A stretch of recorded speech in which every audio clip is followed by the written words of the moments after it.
Hey everyone, Ken Salvail here today. We're just up here on a Monday morning, getting ready to get to work.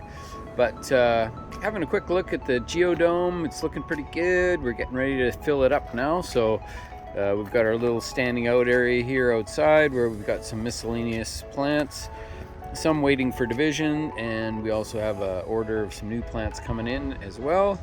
And we're gonna have a quick look inside the geodome. It's nice and toasty warm in here, and we can see some plants that are happening. These are the Hakonocloa macroaureolas, or the golden hakone grass, Japanese forest grass. Quite a beautiful plant, it's one of my favorites.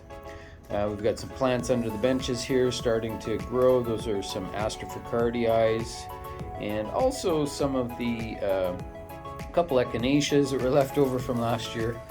And we've got a few nice looking hellebores here that are also, these guys are just basically waiting to be possibly planted up.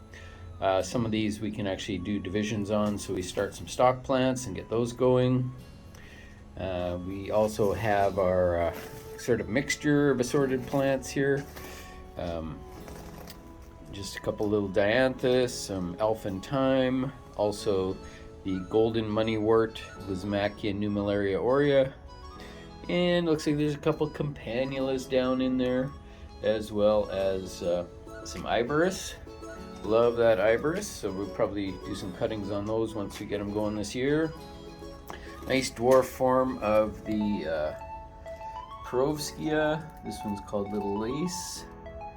Quite a nice variety. I like those dwarf Perovskias, quite nice.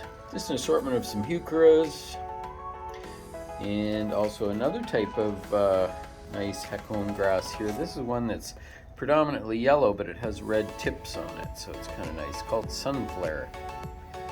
So I'm gonna try that out this year and see how it does, and see if it's as good as some of the other hakone grasses. So hakone grasses are great because they're really good for shaded areas, and they add some color just because they're so bright, you know, that nice bright yellow.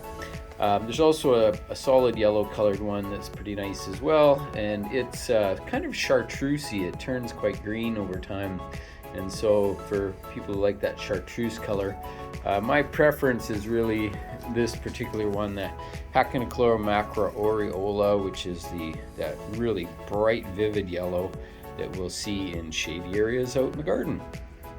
So that's it for today. Just a real quick update, and we should see this greenhouse here filling up day by day now. We've got everything ready to go. We're just getting our water hooked up, and now we'll be adding a little bit of irrigation in here and getting ready for the heat. So bring it on, I say. Anyway, thanks again. Thanks for everybody tuning in, and looking forward to a good spring, and looking forward to continuing with our garden renovation back at home, and it's going to be pretty cool. So that's it for today. Thanks for tuning in.